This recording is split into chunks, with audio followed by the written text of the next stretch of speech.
A ver, el tema de hoy es, pero hay una estética de los ingenieros. Sí que la hay, sí.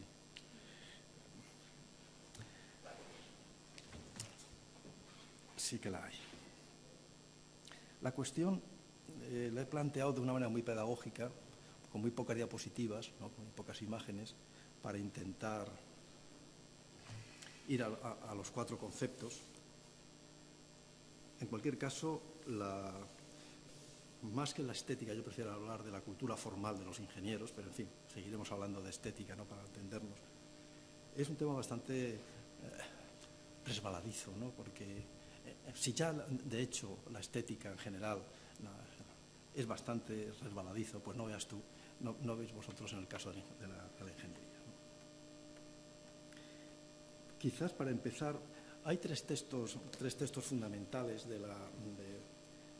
para empezar a entender el fenómeno de la belleza, ¿no?, que son los tres textos de Platón, bueno, que se supone que son de Sócrates, ¿no?, que alguno de vosotros conocéis, ¿no? El Banquete, el Fedro y sobre todo el Hipias el Mayor, que es el primer texto que yo creo que hay que leer, ¿no?, que debemos de leer, ¿no?, donde van pasando revista a qué es lo bello, ¿no? O sea, Sócrates con Hipias le va preguntando qué es lo bello, es lo que brilla, es el oro, es bello, es la forma, tal. En fin, al final, la última sentencia es lo que me interesa. Al final, Sócrates le dice a Hipias, bueno, estarás de acuerdo conmigo que lo bello es difícil, ¿no? Entonces creo que eso puede ser el leitmotiv, ¿no?, de lo que os decía, lo bello es difícil, ¿no? Bueno, tan difícil que es difícil encontrar algún artista contemporáneo que hable de belleza. Otra cuestión que también, desde el punto de vista conceptual, que se contradice con el uso de la estética, ahora seguiremos conceptualizando un poco estos términos, ¿no?, la búsqueda de la belleza en las obras de los ingenieros, es que en realidad la obra de un artista, la obra de arte, que ahora veremos qué entendemos por arte, no tiene ninguna finalidad, ¿no? El artista es libre para hacer lo que quiera, para expresar lo que quiera, no tiene ningún compromiso como nosotros. Es decir, no tiene finalidad. La nuestra sí. Lo que pasa es que a veces, precisamente una de las críticas que hacemos a muchos ingenieros contemporáneos es que, como Calatrava, es que muchas veces confunden el medio con el fin, ¿no? Entonces, sobre esta cuestión de fines y medios, Kant ha definido la belleza de una manera que a mí me encanta, que dice, lo bello es la finalidad sin fin. Es decir, no sé si es difícil de entender. Bien, entonces vamos a ir pasando, son unas 30 imágenes. Podéis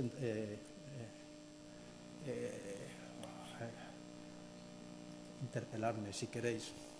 Esta imagen es de Palladio, de su tratado de arquitectura, a mediados del siglo XVI, lo conocéis, ¿no? Es un artista renacentista conocido, bueno, pues sobre todo como arquitecto, pero también era ingeniero, ¿no?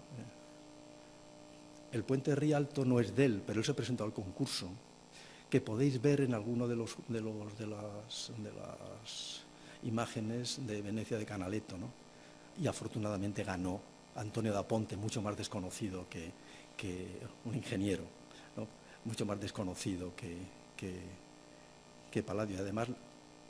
Además, yo creo que le tenía comida la moral a Palladio, porque cuando se quemó el Palacio de los Dux, en la Reforma, toda la fachada que da a la Piazzetta, está todo, se renovó en el siglo XIV, ¿no?, en el siglo XVI.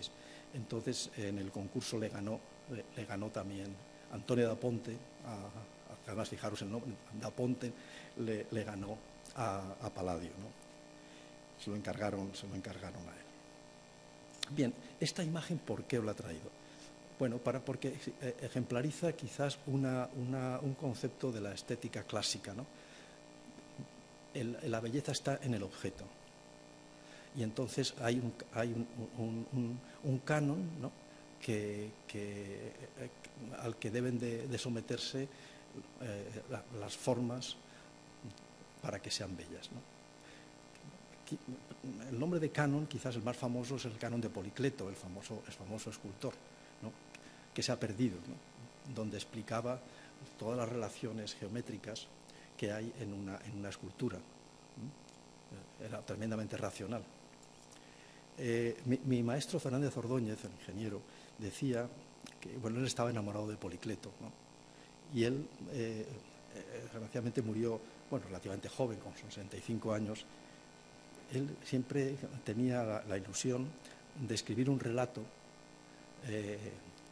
figurado sobre el descubrimiento del canon, que se había descubierto el canon de Policleto, y entonces intentar inventarse lo que allí decía. Y escuchar una clase de este ingeniero, que fue mi maestro, sobre puentes, hablar de pilares de puentes y contraponiéndolo a las esculturas clásicas, era algo realmente emocionante, ¿no? Bien, aquí propone la construcción de puentes. Está basado en Vitruvio, otro que también plantea un canon para construir edificios y formas bellas, ¿no?, en donde la forma no solo, no solo se busca una intencionalidad estética, sino también estructural. Es decir, aquí da dimensiones, ahí las tenéis, dimensiones para proyectar el puente. Todo el libro de Palladio es una recuperación de la arquitectura y de la ingeniería romana. Por ejemplo, bueno, de Palladio viene aquello que decía el otro día Florentino, que la belleza de un puente, uno de los elementos canónicos, es el número de vanos, que tiene que ser siempre impar, ¿no? Por eso nos llama mucho la atención, esto Florentino lo contaba el otro día a propósito del puente de Alcántara, que tiene 4, ¿no? Entonces, sin embargo, el elemento central, que ahora lo veréis, el arco que sobresale, es lo que quizás recalca, en vez de intentar ocultar el eje de simetría, lo que hace es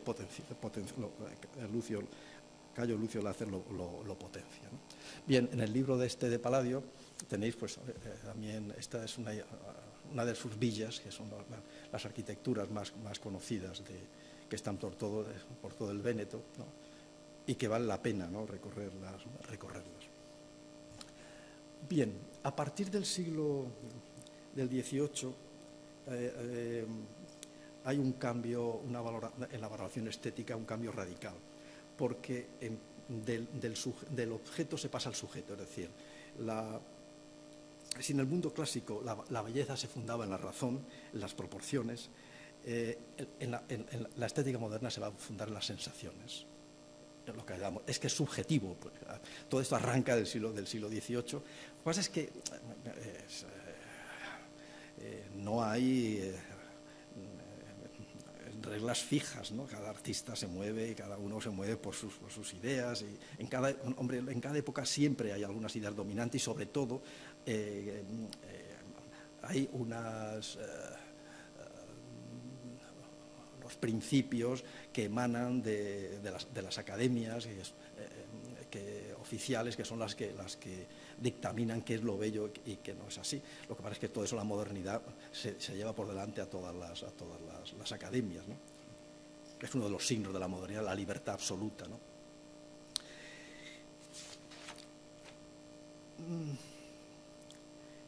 Pero aquí vamos a distinguir, a pararnos un momento, ya que hemos estado hablando utilizando conceptos de belleza, arte y estética, vamos a hablar un momento de estas ideas. Bueno, el ideal de belleza, el concepto de belleza aparece ya en la antigüedad clásica, pero, como digo, es de difícil definición. Y además, curiosamente, os he hablado de Platón, en realidad de Sócrates, pero de Platón, ¿no? Platón es el que escribe. Se supone que lo inspira Sócrates, pero bueno, habría que ver qué es de uno y de otro. Vale. Bien, entonces para Platón la belleza, él lo ve más en el mundo de las ideas, de lo abstracto, ¿no? Él considera que un acto virtuoso es lo realmente bello, más que una forma. Él desprecia a los artistas, a los poetas, a los músicos, a los escultores, cree que hay que expulsarlos de la ciudad. La República cree que tienen que estar, todos estos tienen que estar fuera. La República de Platón es una dictadura, este era un hombre muy autoritario, ¿no? Ahora que entendíamos por belleza lo que produce emoción, ¿no? Pero claro, una emoción puede ser también un acto virtuoso, sigue siendo válido, ¿no? Pero también una forma bella. Por tanto, no podemos encontrar una definición, ceñir el concepto de belleza a una definición concreta, ¿no? El arte, lo que sí que creo conveniente, pertinente, es hablar de arte, ¿no? Arte viene de tecné, de la tecné griega, tecné, que es precisamente de donde viene la técnica. La técnica tiene la misma raíz que arte, ¿no? Luego en Roma se llama ars, ¿no? Ya se desliga, pero en Grecia no había una palabra para definir el arte, era tecné, ¿no? que es el hacer. ¿Sabéis francés? Tú sabías francés, ¿verdad? Un poco, ¿no? Ouvrage d'art es en una carretera en Francia, todas las obras de fábrica le llaman obras de arte. Eso lo habréis visto, ¿no? Por ahí. La definición de arte, sacada también de Kant, me parece esencial, ¿no? Dice, toda actividad social no directamente productiva, sino destinada al embellecimiento y ornato de la vida. Fíjate, esto me parece estupenda esta definición, ¿no? Y finalmente la estética. La estética es un concepto que aparece a mediados del siglo XVIII. En la obra de Baumgarten, es la estética, que es una filosofía del gusto, de las sensaciones, y que luego la completa Kant, ¿no? Con su teoría, con la crítica del juicio. Pero entonces, de que nos quede claro estos tres conceptos para no liarnos, ¿no? Bien, este es el puente de Alcántara. El otro día habló muchísimo Florentino de este puente, pero yo quería añadir algo que vale la pena desde el punto de vista patrimonial, ¿no? El arco que volaron los ingleses para cortar la retirada, para que los ingleses salieron corriendo por aquí hacia Portugal, los franceses les perseguían y volaron. Los franceses salieron corriendo los ingleses y los españoles, que entonces estaban aliados, yo creo que la única vez en la historia que hemos sido aliados, volaron este puente para que no les cogiese. Entonces ese puente estuvo pues unos 30, 40 años roto, hasta que Alejandro Millán se encargó de rehabilitarlo. Ha habido mucha polémica, ¿no? Sobre realmente cómo lo rehabilitó. No hizo ninguna reflexión arqueológica, entre otras cosas porque no tenían ni idea, ¿no? de arqueología romana en la época. Pero sí que quería hacer notar una cosa. Este puente, cuando Alejandro Millán se pone a arreglarlo, naturalmente informan a la Academia de la Historia, ¿no? Entonces los académicos de historia van allí y bueno, se preocupan del arco, del arco monumental. Esto es lo único que para ellos tenía interés artístico, patrimonial e histórico. El puente, dicen, esto se puede leer en el informe, el puente, esto es una obra funcional y por tanto no nos interesa. Con ese criterio se llevaron por delante el acueducto romano de Sevilla cuando dejó de funcionar, y no se hubieran llevado por delante el acueducto de Segovia si la cultura del patrimonio no hubiera cambiado. Desde el año 85 se considera como monumento también a las obras de ingeniería, desde el año 85. Vale. Bien, este es Thomas Telford, ¿no? Telford era, en su Escocia natal era picapedrero, pastor de ovejas, ¿no? Y bueno, pues como todos los ingenieros ingleses de su generación, no estudió, no era autodidacta, ¿no? Empírico e intuitivo, ¿no? Y ahora está enterrado en Westminster, ¿no?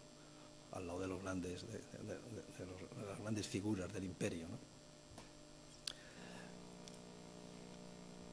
Esta obra poco conocida de Telford, a mí es una de las que más me gustan, es el viaducto de Ponticitle,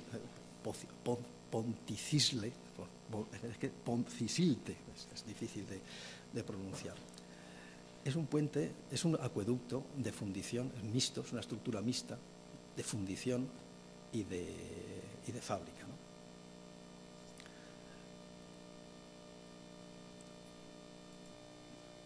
Si lo comparamos con este es el puente de Conway, ¿no?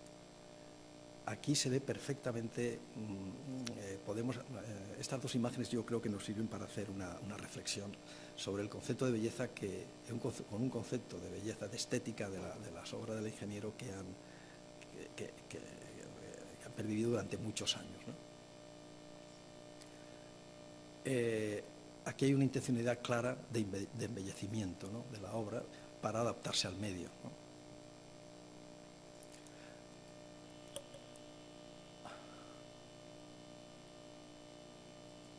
En la anterior no hay ninguna intencionalidad de ninguna clase. Sin embargo, este puente es mucho más, desde el punto de vista de la emoción que suscita, incluso desde el punto de vista de la valoración como forma, es muchísimo más interesante.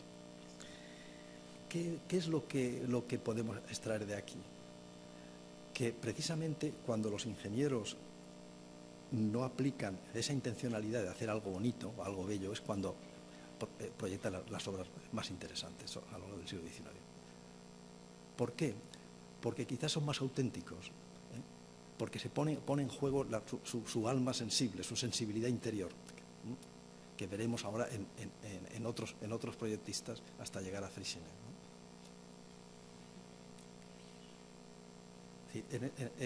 Ellos les preocupa en las ciudades y en los sitios o los entornos históricos, les preocupa la visión de la gente, ¿no?, sobre todo en las ciudades, pero en el campo nadie lo ve, ¿no? Quizás solo Dios, ¿no? Hay una anécdota de Luitens. Luitens es un arquitecto del siglo de mediados del XIX, inglés, del imperio, ¿no? Es el que hizo el proyecto de Nueva Delhi, de la nueva ciudad, que es una ciudad nueva, al lado de Nueva Delhi. Entonces, en uno de sus proyectos, un colaborador suyo se dio cuenta de que cuidaba mucho una obra de fábrica en un lugar que lo iba a ser oculto, que no se iba a ver. Y le dijo: maestro, ¿por qué te preocupas tanto de eso si no lo va a ver nadie? Y dijo: Dios lo ve. Yo creo que se me ha ocurrido esto cuando preparaba estas notas, me he acordado. Es aquí donde la adecuación forma-función se ve con toda su rotundidad, ¿no? O sea, dime, que si queréis saber cómo la sensibilidad de un ingeniero, coger la obra más humilde, la obra que esté en el sitio más perdido, y ahí sabréis realmente, veréis su verdadero rostro. José Antonio, mi maestro Fernández Ordóñez, decía que si Freyssinet, que luego veremos, ¿no?, era el Picasso de la ingeniería, Telford era el Velázquez. Dice: Telford tiene la severidad, la elegancia y la sabiduría de Velázquez.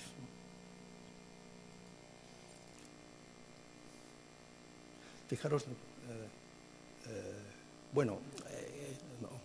es una pena, tengo que decir también que estos 2 días hemos tenido, los alumnos han perdido a 2 grandes ingenieros, que son, mucho más ingenieros que yo, porque no solo hemos hablado de cultura de la ingeniería, se ha hablado mucho de estructuras, ¿no?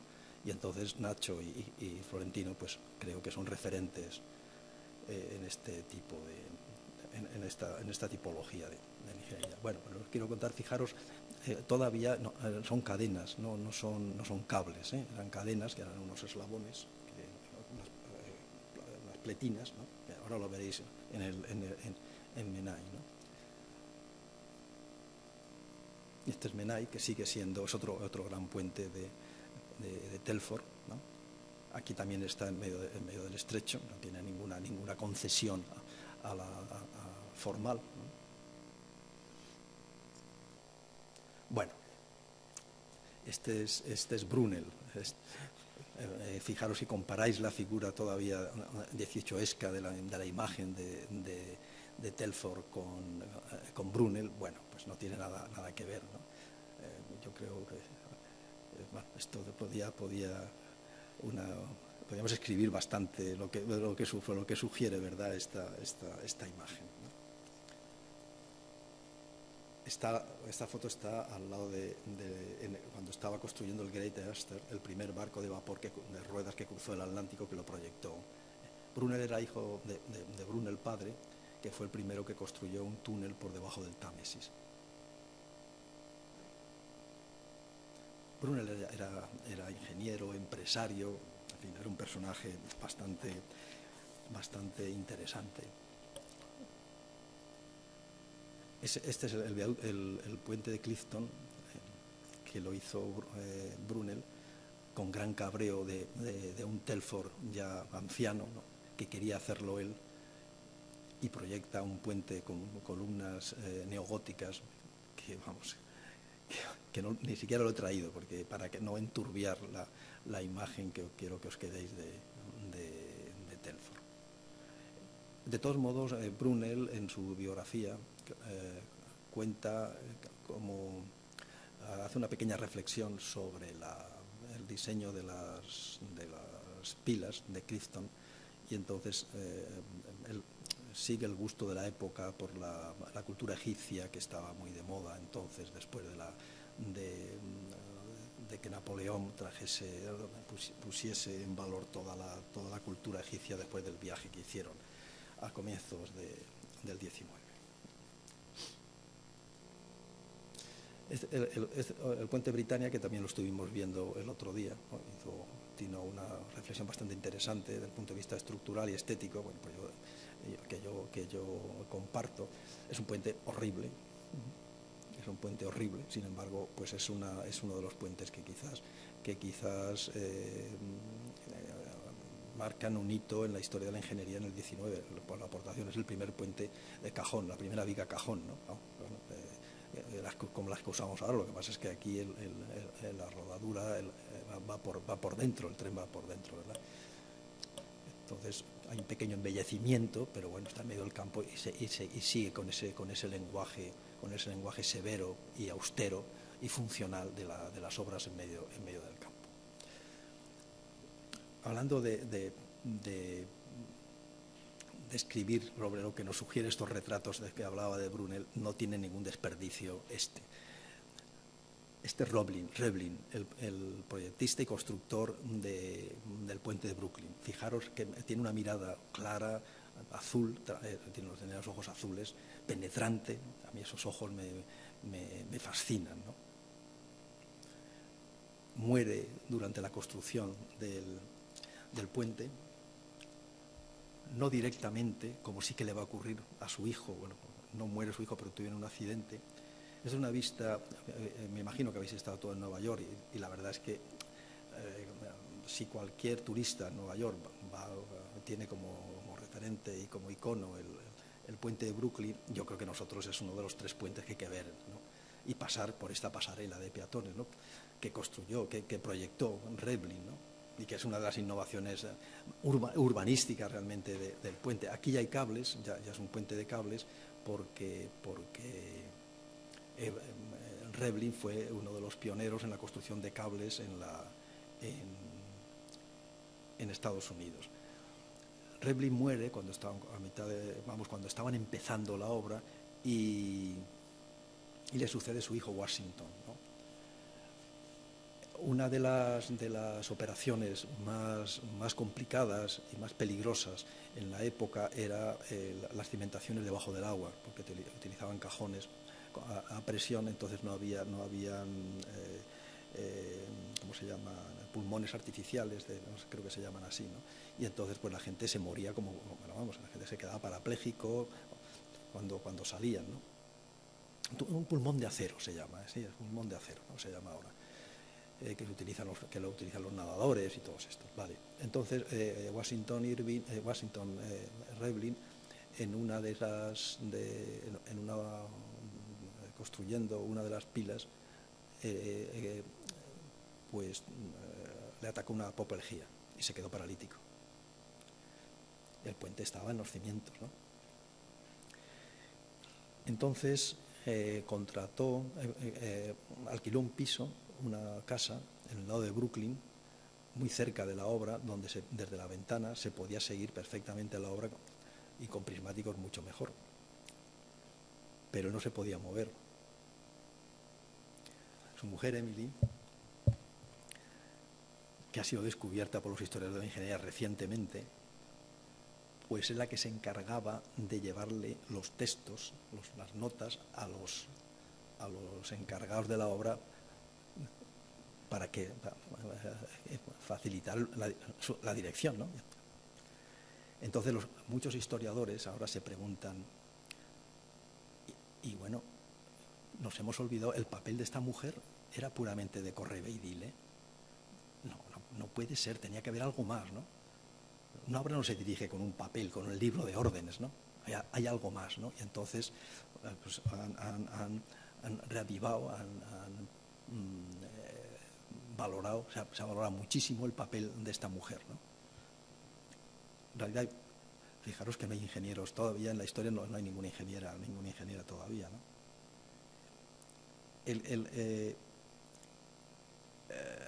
Hay otros casos en la historia que me apetece pasar rápidamente. Hay alguno muy notable como el de la mujer de Mahler, el compositor. Mahler termina la 10ª, no la termina, se muere antes de terminarla, ¿no? A su mujer Alma Mahler, que era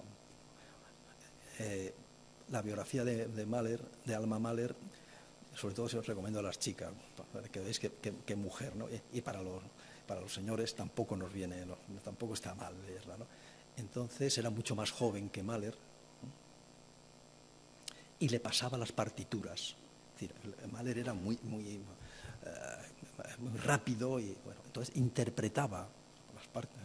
Y entonces los historiadores de la música dicen, bueno, ¿qué había de interpretación y qué de aportación? Y cuando muere termina la 10ª ella, ¿no? A mí me parece que esto también tiene mucho que ver con la valoración de estas mujeres.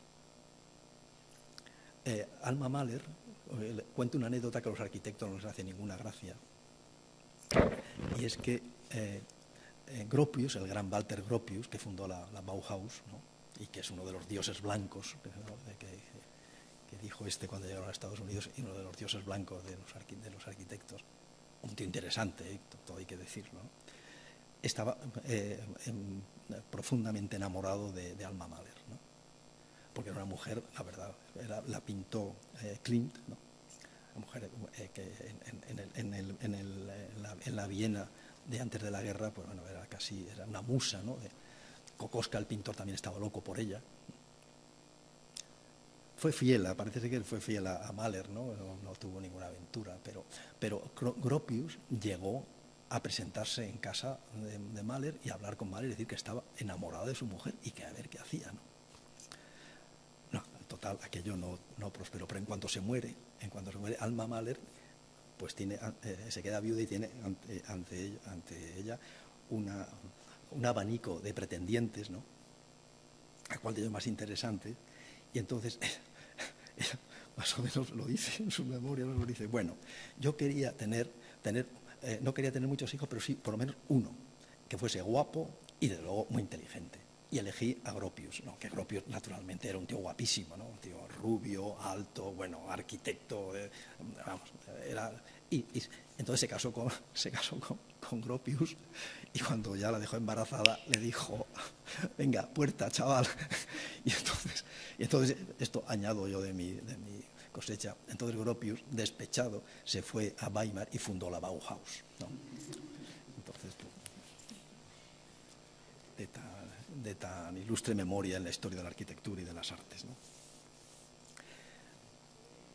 Bueno, Rivera Rivera ha sido uno de los ingenieros que más huella han dejado en generaciones de ingenieros, prácticamente hasta que llegamos, Andrés y yo, que Pepe no tanto, que soy más jóvenes, a la escuela, ¿no?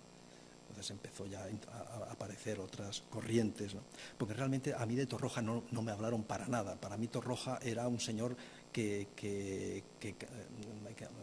un teórico del hormigón y práctico del hormigón armado, de fórmulas y tal, pero no, nadie me habló de razón y ser.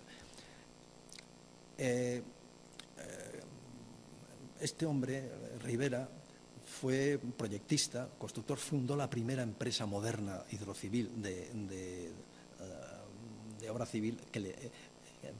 El primer trabajo que tuvo Torroja fue en la empresa de Rivera, y sus ideas formales, estéticas, pues tuvieron muchísima influencia entre los ingenieros. Para él, la belleza de una obra está en la decoración. Y además eso tiene que hacerlo un arquitecto, que él llamaba especialista estéticos.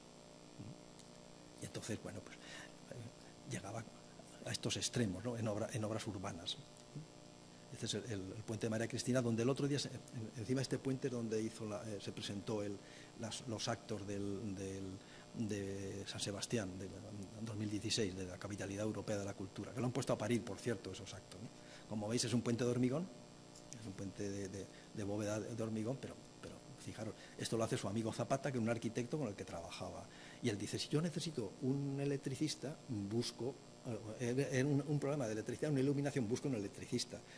Si busco un problema de abastecimiento, a un fontanero. Si quiero decorar el puente, busco un arquitecto. La verdad es que no los deja en muy buena posición, ¿no? El puente de Amposta, que está reconstruido sobre el Ebro, es un puente, lo volaron en la guerra, lo han reconstruido fielmente. Y bueno, él lo que pretendía aquí es hacer proyectar una especie de puerta de Cataluña, ¿no? Y esto es el viaducto del Pino, que también lo hemos visto en las conferencias. Es quizás su obra más interesante, más hermosa y más emocionante, ¿no? Más emocionante por la relación que tiene con el entorno, especialmente por la racionalidad. No le falta nada ni le sobra nada, ¿no?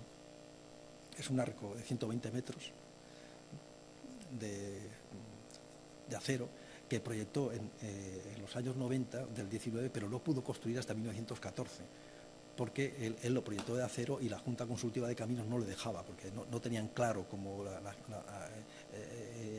las características del nuevo material, y entonces hizo un estudio sobre el material, sobre los viaductos similares, que se llama Grandes Viaductos, que lo tenéis en la escuela, ¿no? Y donde hace una crítica muy dura de Eiffel, ¿no? Eiffel dice que Eiffel es un cara, porque sus puentes tienen mucho hierro, porque claro, como lo fabrica él, así certifica más. Cuando construye este puente en 1914, esto lo proyecta muy joven, ¿no?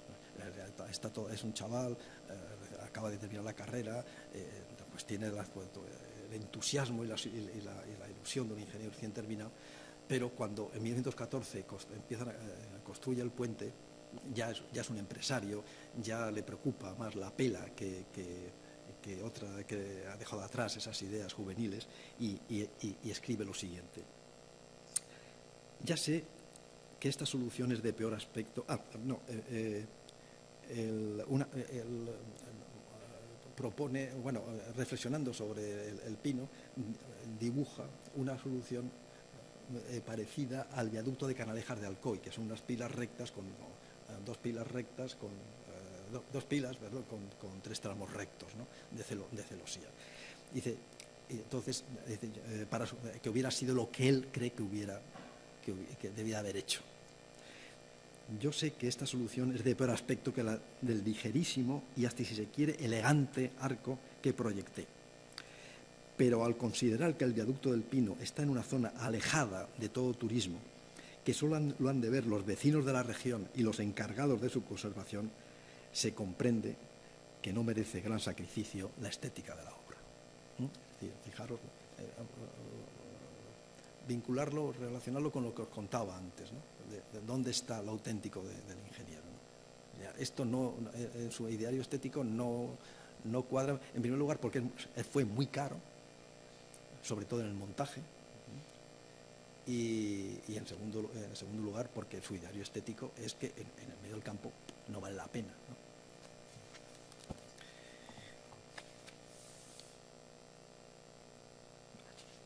De Ribera se podía hablar,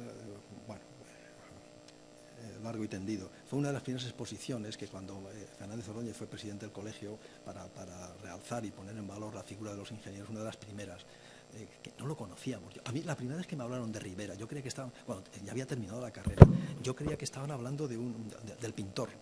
Cuando dijo que José Antonio nos dijo que iba a hacer una exposición de Ribera, todos, como José Antonio estaba muy vinculado al Prado y tal, pensaba, pues del pintor. No teníamos ni idea, ¿no? de quién era este hombre, ¿no?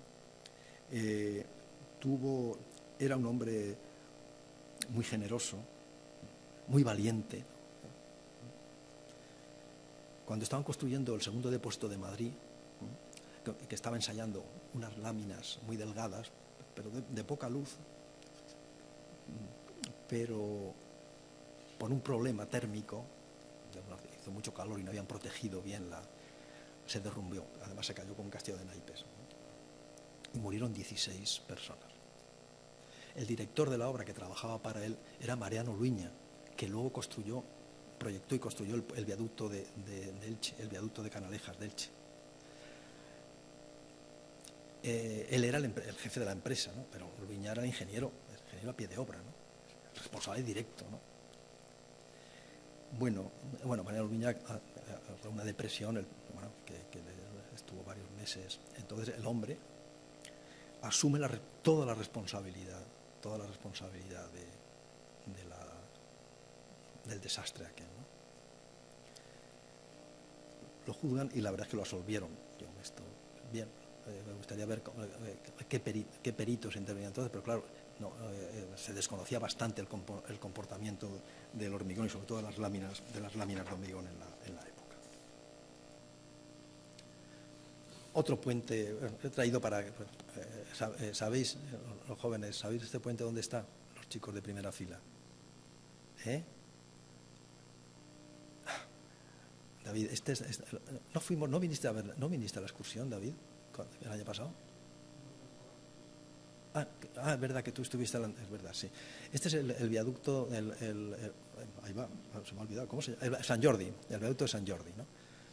Este es, tipológicamente, es un puente de la colección que proyectó Ribera de puentes en bóvedas elípticas.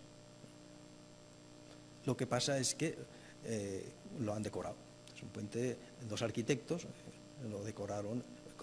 Es uno de los pocos puentes con el viaducto de Madrid, de los pocos puentes Art Deco. Y en ese sentido, pues a mí me parece que está muy bien, ¿no? El proyectista fue Peña Bev, que fue el primer ministro de Obras Públicas del gobierno de Franco. En realidad, el cuerpo de caminos, de ser bastante, no iba a decir de izquierdas, porque no tiene sentido este concepto en el siglo XIX, pero eran muy liberales, ¿no? Fue adoptando cada vez posturas más conservadoras. En la Guerra Civil, en el 36, todos en bloque se pusieron a las órdenes de Franco. Y bien, luego en la reconstrucción del país tuvieron un papel muy importante,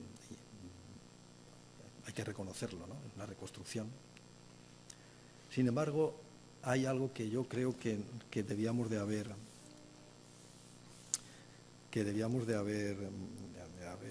asumido, ¿no? Y es que sí que hubieron ingenieros, funcionarios que fueron fieles a la República, ¿no? Que tuvieron que exiliarse.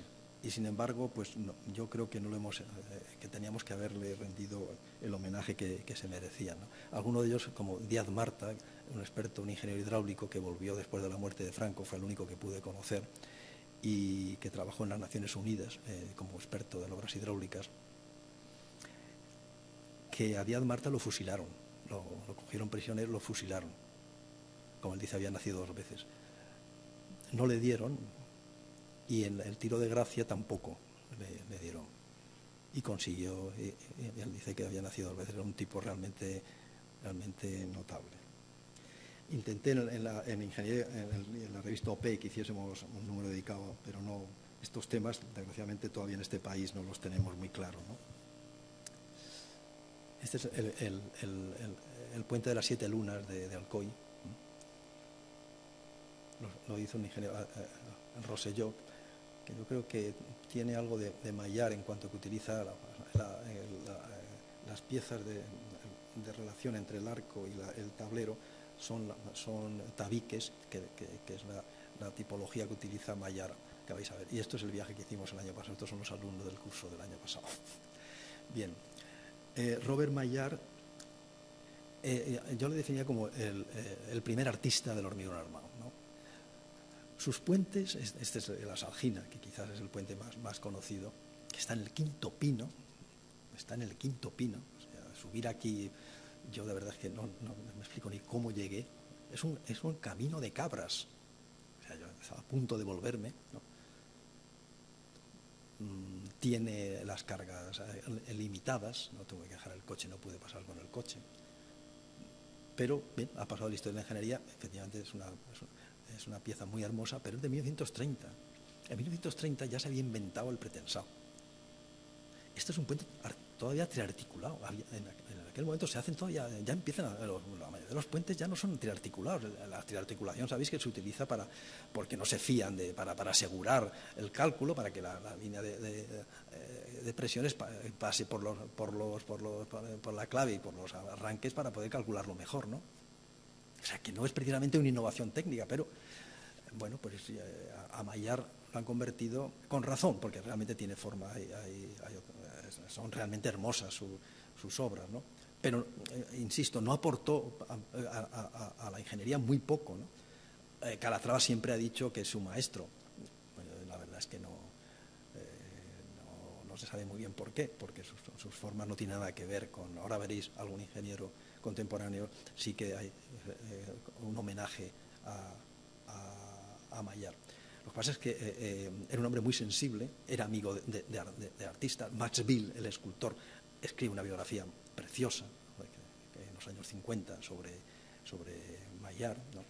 En Espacio, Tiempo y Arquitectura, uno de los textos canónicos sobre la arquitectura moderna, Heideon cita a Maillard. Muchos años después, José Antonio Fernández Ordóñez, hablando con Heideon, le dijo: hombre, es que no hablas en tu libro, no hablas de Freyssinet, que es realmente el innovador. Y le reconoció que efectivamente fue la ingeniería más innovadora del siglo XX, son sin duda el pretensado, ¿no? Y desde el punto de vista formal, las láminas. David Billington, el teórico de las formas del arte estructural, que es el concepto que él ha inventado en el puente, en la obra que os he comentado, el puente y la torre, ¿no?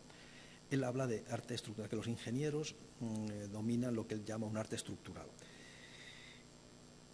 Un arte que tiene caracterizado por 3 valores que él define así: eficiencia, economía y elegancia. Economía, eficiencia y elegancia. Está bien, ¿no? Está bien, pero a mí me parece que falta algo. Yo creo que cualquier ingeniero bien formado, ¿no?, riguroso, se mueve en el terreno de los 2 primeros, de la eficiencia y de la economía, con absoluta soltura, eso está claro, ¿no? Pero la elegancia ya ahí empieza, eso no se aprende, ¿no? Eso no se aprende. Yo creo que a Billington, en su concepto del arte estructural, se olvida de la sensibilidad. A ver,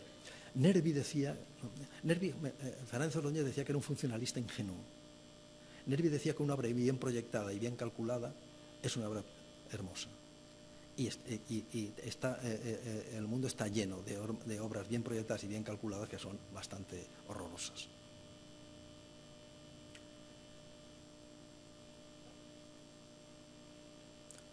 podemos cuantificar la eficiencia, podemos cuantificar la economía, pero no la elegancia, ¿no? La elegancia, no podemos construir puentes elegantes sin sensibilidad. Y la sensibilidad se aprende. Se educa, perdón, no se aprende, se educa, ¿no? Vamos a seguir con esta. Bien, y llegamos a Freycinet, ¿no? El libro que comentó Tino el otro día, que es una pena que esté agotado, el libro que escribió Fernández Ordóñez sobre Freycinet, pero bueno, porque ahí es un libro rotundo y muy extenso sobre su obra. Freycinet era el padre de Fernández Ordóñez, era el representante de la patente Freycinet en España, ¿no? Y José Antonio pues se iba con su padre a Francia cada vez, como él decía, que iba a pagarle los derechos el canon de la patente, ¿no? Y entonces pues Freycinet, que era un hombre muy difícil, sin embargo pues le cayó bien a la familia, y cuando unos años después ya le facilitaron toda clase de información y de material para escribir el libro de la biografía, que luego el gobierno francés le dio una distinción, la Legión de Honor, una cosa de esas que dan los franceses. Porque Freycinet, los franceses, el tema de la guerra mundial lo tienen. Si nosotros con la memoria histórica tenemos nuestros problemas, no veas tú los franceses con la ocupación, ¿no? Esos hay que echarles también de comer aparte, ¿no?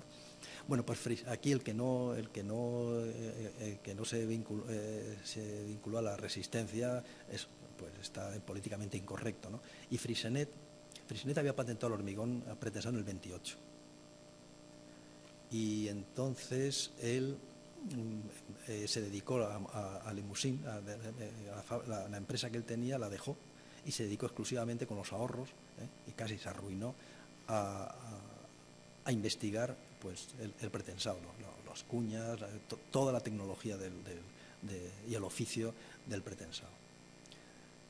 Mientras los aviones alemanes y aliados pasaban y tiraban bombas por su cabeza, él cogía todas las mañanas su bicicleta y se iba a su laboratorio a trabajar. Y eso los franceses no se lo perdonaron, ¿no? Porque no se había implicado. Y entonces nadie le hizo caso. Por eso el libro de José Antonio fue la primera biografía de Freycinet. Luego han salido otros en francés, muy posteriores y que no tienen el interés, y también está traducida, naturalmente está traducida al francés. Bien, no voy a traer está un poco exagerado, no voy a traer de Freycinet solo os voy a enseñar esto. El otro día Tino enseñó los puentes del Verdre, por eso yo creo que esto completa bastante la visión. Estos son los hangares de Orly, que fueron estúpidamente bombardeados destruidos por la aviación americana, por la aviación aliada, que realmente París era una ciudad abierta. Fijaros la escala, mirad la figura aquí, esto tiene 50 metros.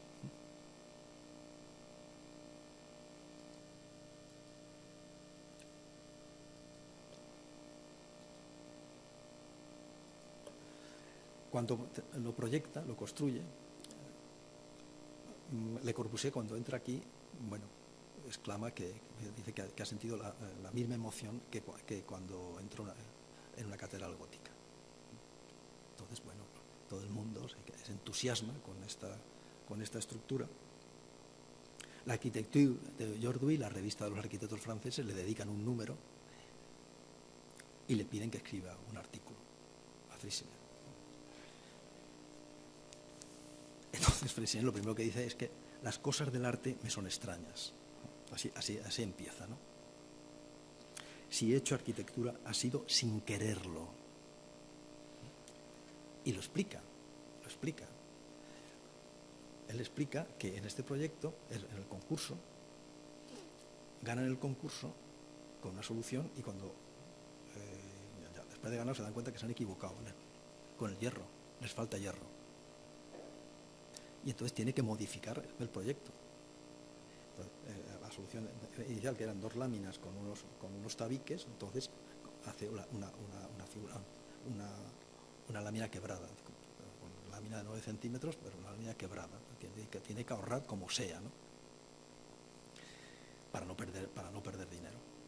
Y entonces una solución racional y económica, pues pues que naturalmente esa solución es mucho más bonita, mucho más interesante que la primera, ¿no?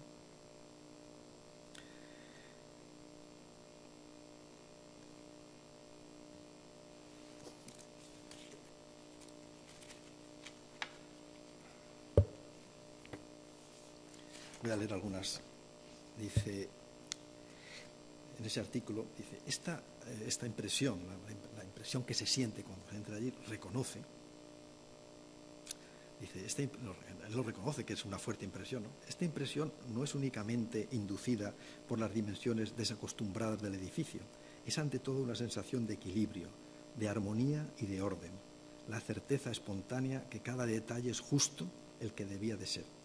Es una satisfacción de la sensibilidad idéntica a la que sentimos delante de una hermosa obra de arte.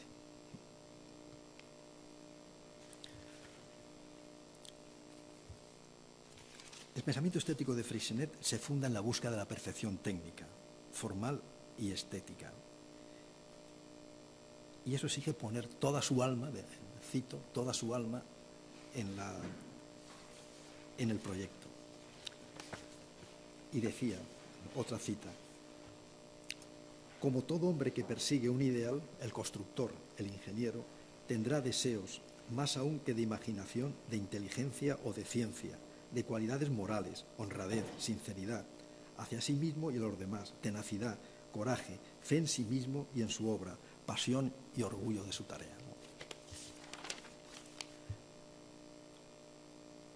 Él reconoce que esta obra producía emociones, pero no sabía por qué. En la misma época en donde construye esto en los años 20, un poeta francés, Paul Valéry,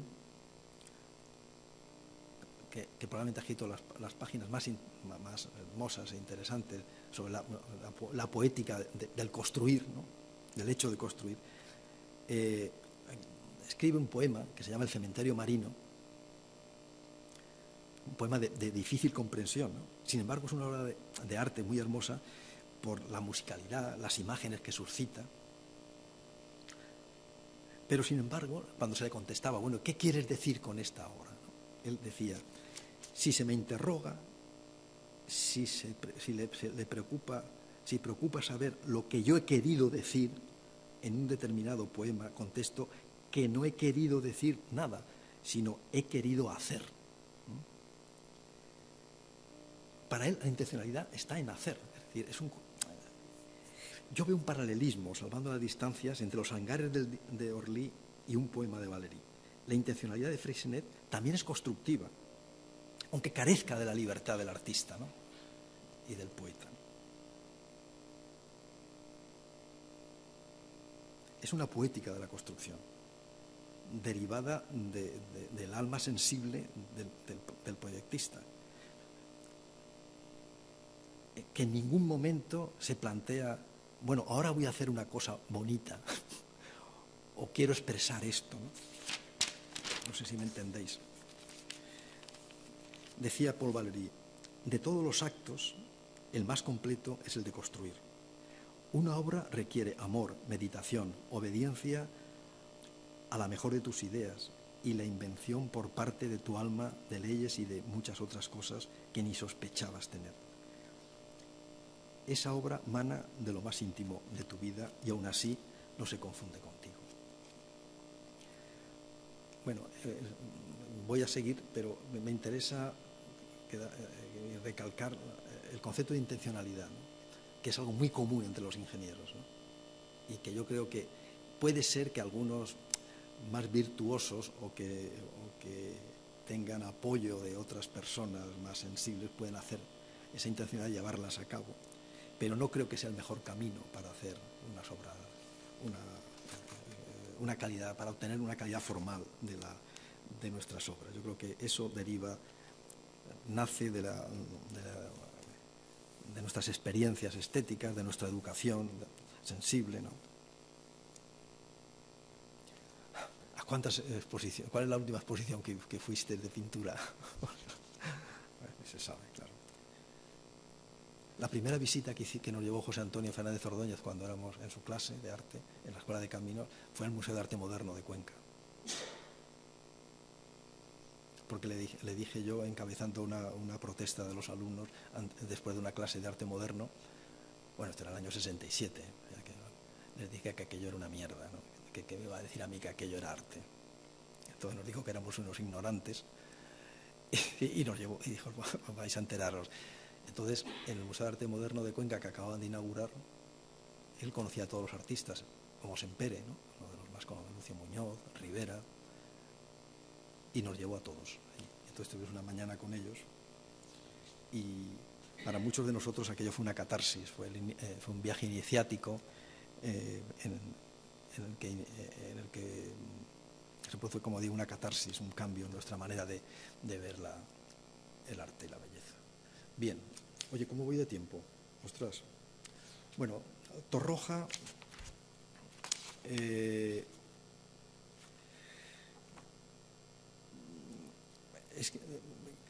ha pasado de historia por 3 obras que construyó antes de la Guerra Civil. Después de la Guerra Civil, Torroja no ha tenido ninguna. Ha sido un hombre que se dedicó a estudiar el hormigón armado. Él se equivocó porque él no creyó en el pretensado. Él decía que el pretensado era como comparar el mechero con las cerillas, ¿no? Y entonces él siguió el camino del movimiento top y todas estas cosas que no llegan a ninguna parte, a pesar de cuando fue a ver el puente de Lusancy de Freycinet se cayó de culo, lo dice en un artículo, ¿no? Las 3 obras de Torroja, el Recoletos, el hipódromo, Recoletos y el frontón Recoletos, quizá la más espectacular que no existe, y Algeciras son las 3 obras que hizo antes de la guerra.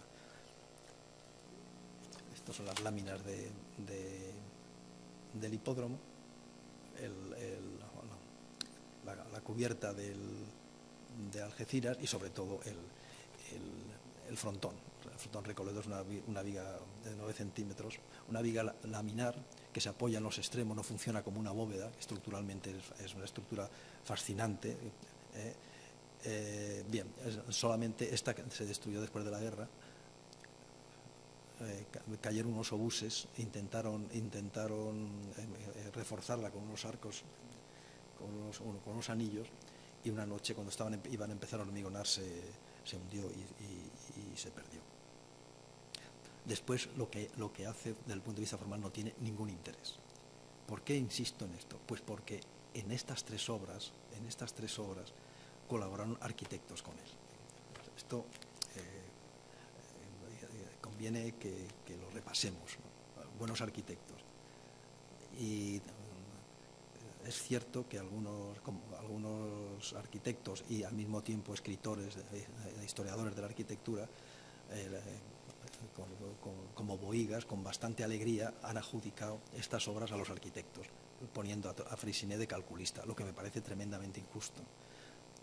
Torroja era un hombre muy sensible. Yo creo que de las tres obras hay dos que son muy gestuales, ¿no? Que la intuición estructural, que es de Torroja, sin ninguna duda, además del cálculo, la intuición estructural, la creatividad, que es de Torroja. Esta es una de ellas. Esta es que es una ola, es un gesto, no tiene otra cosa, ¿no? Pero es un gesto que se le ocurrió a él, un gesto que requiere intuición formal e intuición estructural al mismo tiempo. Esto vamos, a los arquitectos que le ayudaron aquí, es que ni de coña se les ocurría eso. Lo mismo ocurre con el frontón, con el mercado.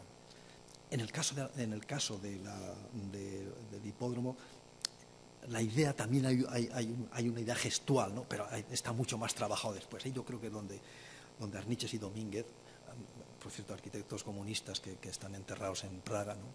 También estos tienen, con su memoria histórica, estos también tienen un buen tocado.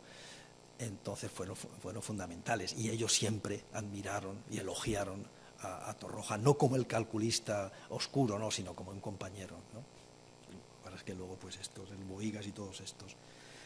Es un poco tarde y bueno, voy a pasar un poco por encima el ideario estético, ¿no? Estos son textos de Torroja, alcanzar la máxima valoración de la función resistente en la expresión estética de las construcciones. En el goce más puro de la emoción estética, la simplicidad es una virtud. Hallar la belleza con el mínimo de elementos de forma que todos sean esenciales.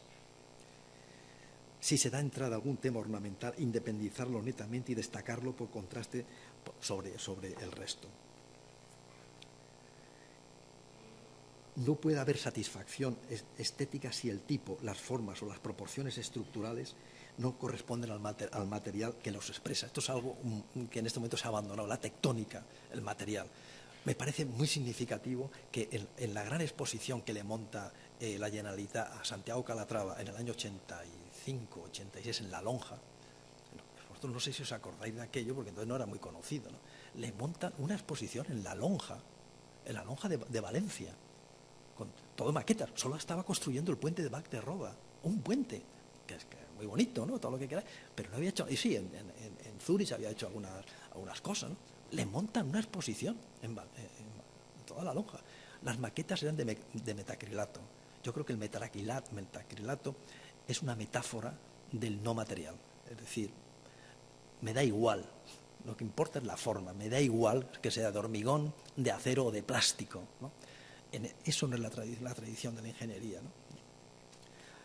La tradición de la ingeniería del progreso, pero quizás en este momento estamos en otra cosa, ¿no? Que eso sería motivo de otra charla. Voy a ir terminando. Esta viga, aquí es donde era el elemento estructural más potente, venía aquí, en la viga. Esto lo llama una gaviota, la gaviota, ahí hay un paquete de cables que era lo que funcionaba, lo que le daba la capacidad portante a la viga de 50 y tantos metros de longitud, ¿eh? Por eso, como no hay empujes laterales, porque no funciona como una bóveda, por eso el tabique es era un tabique de Chichinabo, ¿no? Bueno, Fernández Casao, obras de Fernández Casao casi nadie las conoce, ¿no? Porque era un hombre que él decía que había que... Fernández Casao sería... Los ecologistas tenían que hacerle un homenaje, porque realmente era el primer ingeniero ecologista. Él decía que había que pasar por la naturaleza de puntillas, no introducir formas nuevas en la naturaleza, ¿no? Sus puentes Fernández Ordóñez decía que sus puentes eran puentes franciscanos, eran puentes muy austeros. Ahora veréis uno de los primeros que hizo que a nadie le llamaría la atención hoy. Esto es el estadio de San Mamés, que yo no sé si ahora que se han trasladado continúa, si lo han quitado. ¿Sí?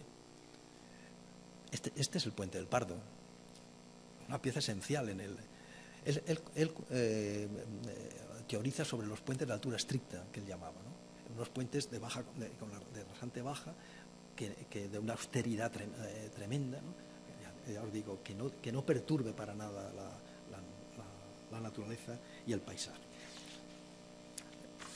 Fue un hombre introdujo el método de Cross, la fotoelasticidad, estudió hasta la saciedad, ¿no? De una manera muy profunda los arcos, en fin, fue un hombre, era ingeniero de telecomunicaciones, estudió filosofía.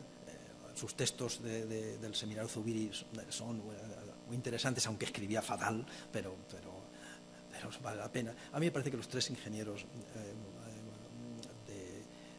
que han definido más la ingeniería civil española en la segunda parte del siglo XIX han sido Torroja, Fernández Casado y José Antonio Fernández Ordóñez, ¿no? Fijaros qué pureza formal, ¿no? No tenía más. Este es del año 34. Todos estos puentes, lo que pasa es que estaban en el frente de la ciudad universitaria y han desaparecido. Este es Fernández Ordóñez, ¿no? Este es el puente del Centenario de Sevilla. Curiosamente, me gusta mirar cómo en las guías, estudiar la evolución de las guías en cuanto a la obra pública, ¿no? Hace 20 años en las guías turísticas no se recomendaban obras públicas ni puentes, ¿no? Entonces, en la de Sevilla, el otro día estuve buscando, en las de Sevilla se habla del puente del Alamillo, el de los tres puentes, ¿no? El del Alamillo y otros dos más. Sin embargo, no se habla para nada del puente del Centenario, que es un puente de pilas mixtas, ¿no? Atirantado. Bien, os he traído una obra solo de José, que además es una obra póstuma, ¿no? Es el puente del Duero. Lo ganó en medio de una polémica, en un concurso, con un ingeniero portugués, pero los portugueses no les hizo nada de gracia que un ingeniero español ganase un concurso, porque los portugueses siempre nos miran un poco de reojo, ¿no? La verdad es que el reto era tremendo, ¿no? Porque tenía que meter un puente entre las obras de dos monstruos como la de Eiffel y la de Seyrig, ¿no? Seyrig era un ingeniero calculista y luego proyectista, bueno, ¿no? de Eiffel, que se separó y montó su propio estudio. Entonces proyecta esta obra muy pura, que en realidad es un homenaje a Maillard, ¿no?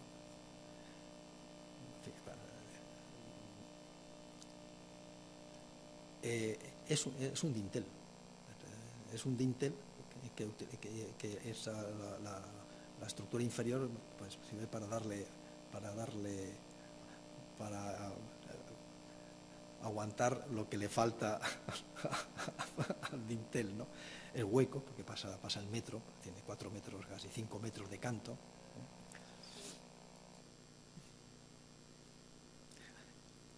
Esta clave plana la vais a ver ahora en otra de la segunda obra que he traído, y ya con eso termino la parte esta de José Antonio. Bueno, esto lo quería, sí, fijaros, esto es en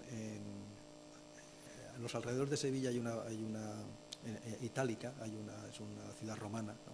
Y entonces tuvo que hacer para el ferrocarril convencional un viaducto, y entonces lo proyectó con esta pilas estriadas, como si fuese una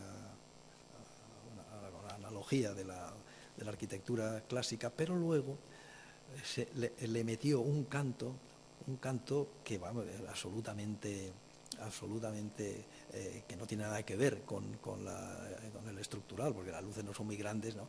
Y entonces lo que pretendía aquí era romper una idea que tenemos los ingenieros de que cuanto más ligero, más bonito, más hermoso, ¿no?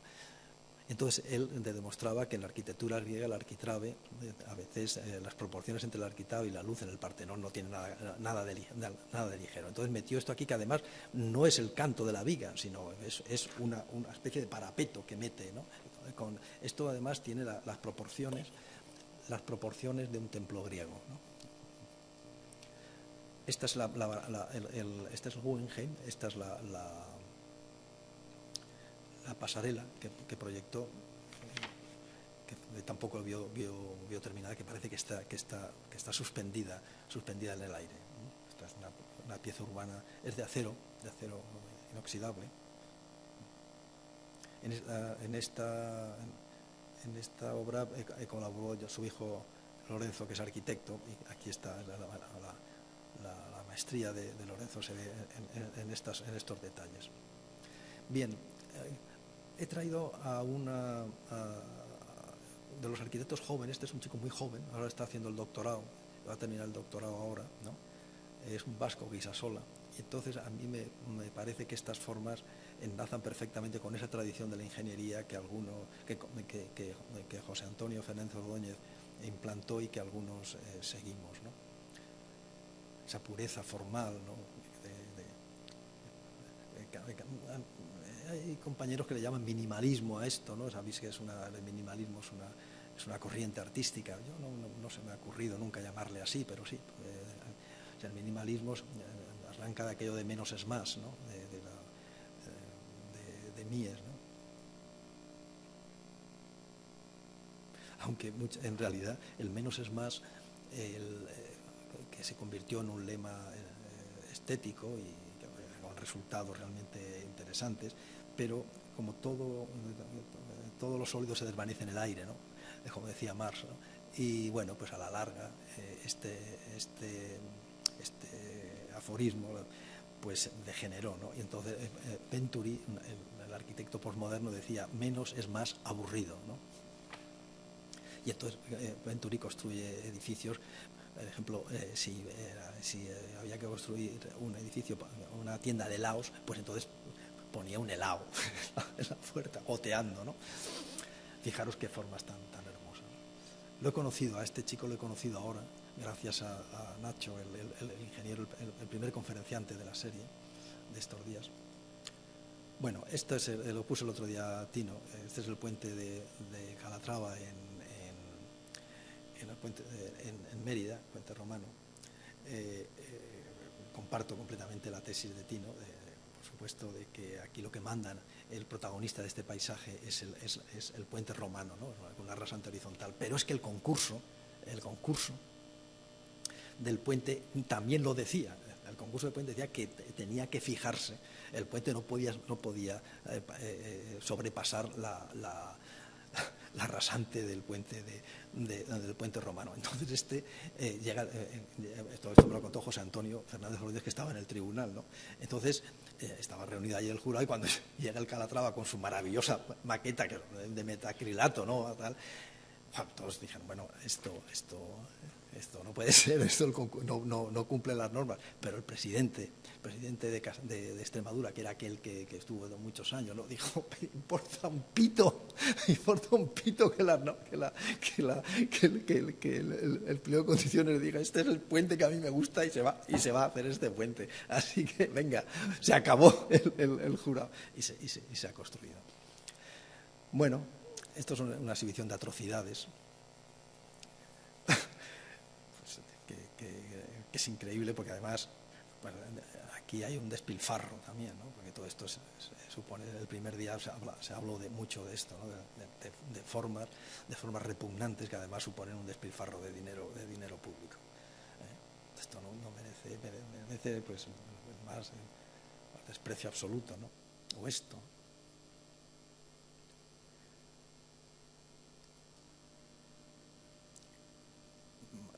A ver, lo primero que debían de enseñarnos en las escuelas es unas mínimas nociones de composición, ¿no? Unas mínimas nociones de composición, de proporciones, de relaciones entre partes. Y es que, bueno, para no hacer estas cosas, que además estructuralmente, es que con esta luz, ¿esto para qué? Esto se supone que es un adorno. ¿Qué es esto, no? ¿A qué viene esta historia? Bueno, pues volvemos a lo que hablamos de Torroja.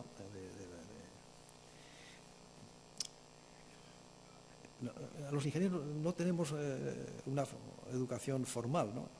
Nos educan en el mundo de las ideas, de lo abstracto, ¿no? Y no en el mundo de las formas, ¿no? Y eso lo que es un lastre que tenemos. Este es el puente de Millau, el archiconocido, ¿no? Todo el mundo, ¿a quién se lo atribuye? A Foster. Bueno, Foster es un señor que hace unos dibujos y desaparece, ¿no?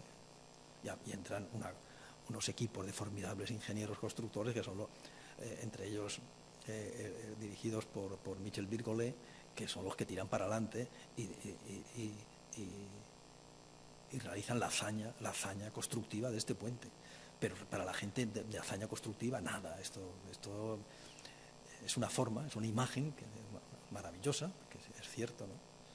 Pero no tiene nada que ver con la hazaña constructiva que cuenta Kipling en Los constructores del puente, ¿no? Un ingeniero inglés que está construyendo un puente en la India y está a punto de llevárselo por delante una tormenta.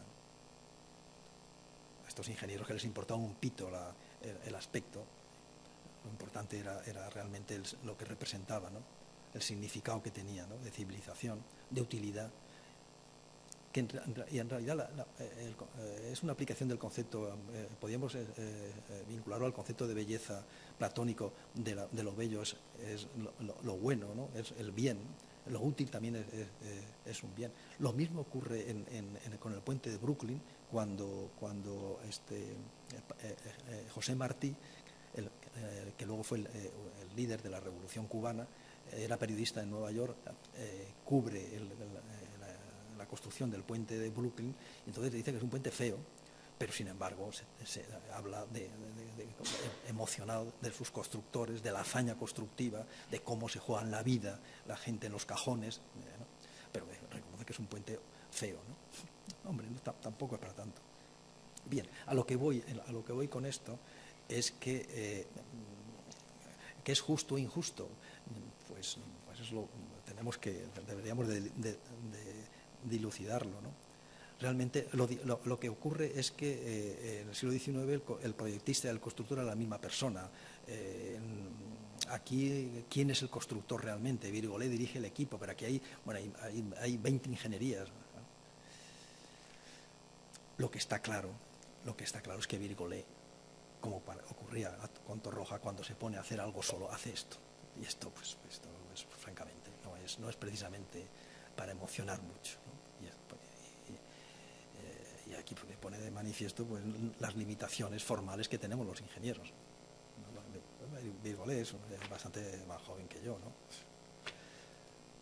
Y bien, y el futuro negro, porque claro, si una posibilidad que tenemos aquí de reflexionar sobre estas cosas, vienen 3 alumnos y viejos rockeros, pues 3 alumnos, 2 profesores,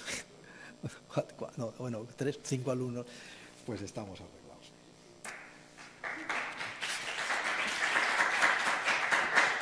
Bien.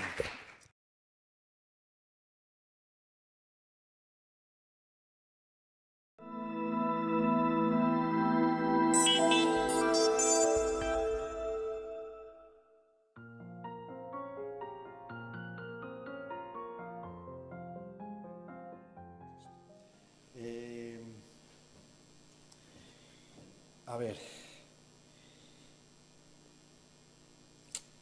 el tema de hoy es, pero hay una estética de los ingenieros.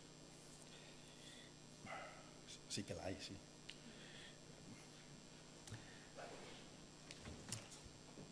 Sí que la hay.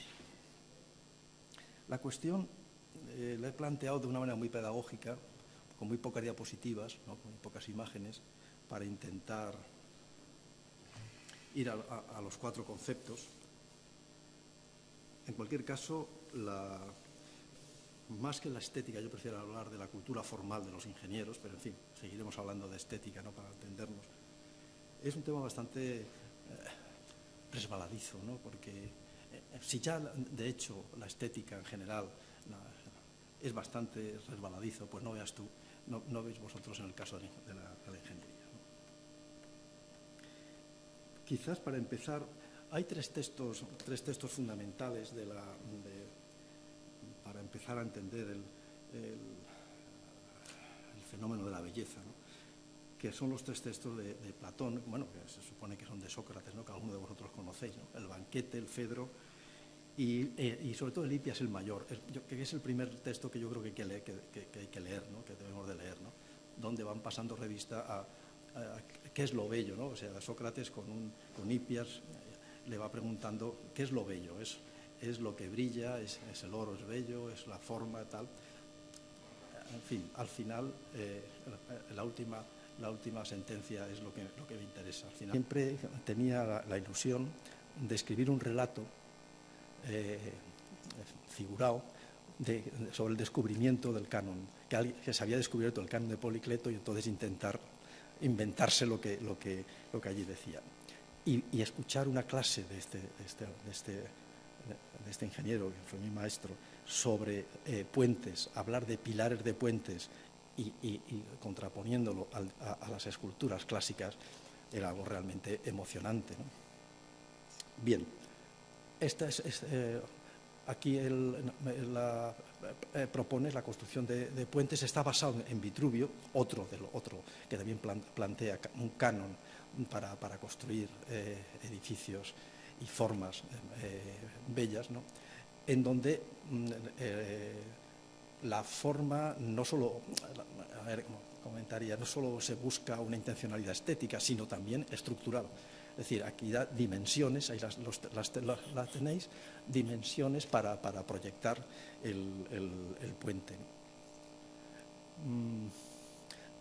Todo el libro de Palladio es una recuperación de la arquitectura y de la ingeniería romana.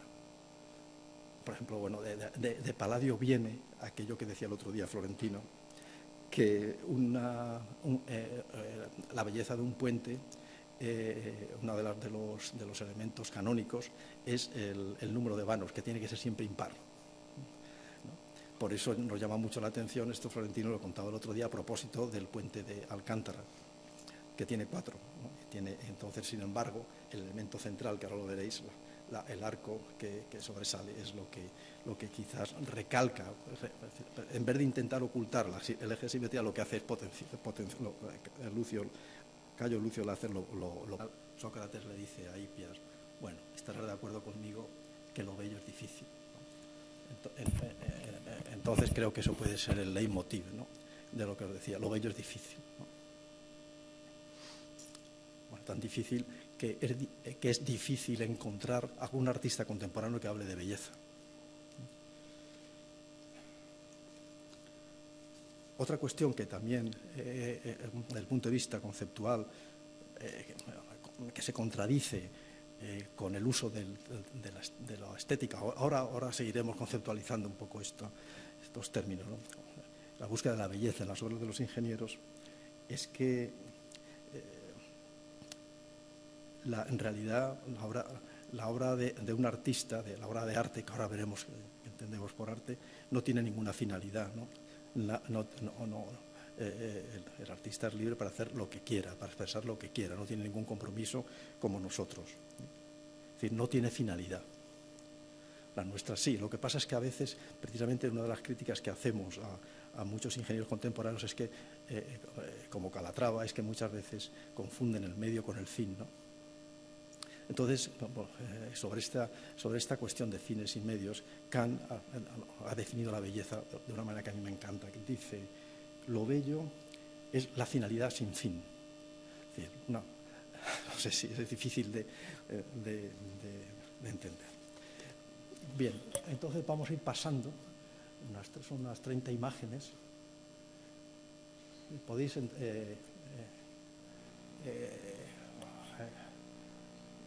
interpelarme si queréis. Esta imagen es de Palladio, de su tratado de arquitectura, a mediados del siglo XVI, lo conocéis, ¿no? Es un artista de potencia, ¿no? Bien, en el libro de Palladio tenéis, pues, también, esta es una de sus villas, que son las arquitecturas más conocidas que están por todo el Véneto, ¿no?, y que vale la pena, ¿no?, recorrerlas. Bien, a partir del siglo del XVIII hay un cambio en la valoración estética, un cambio radical, porque del objeto se pasa al sujeto, es decir,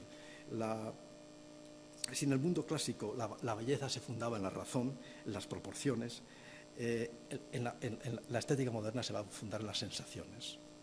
Lo que es que es subjetivo. Todo esto arranca del siglo XVIII. Lo que pasa es que no hay reglas fijas, ¿no? Cada artista se mueve y cada uno se mueve por sus ideas. Y en cada época siempre hay algunas ideas dominantes y, sobre todo, hay unos principios que emanan de las academias oficiales, que son las que dictaminan qué es lo bello y qué no es así. Lo que pasa es que todo eso, la modernidad, se lleva por delante a todas las academias, ¿no? Es uno de los signos de la modernidad, la libertad absoluta, ¿no?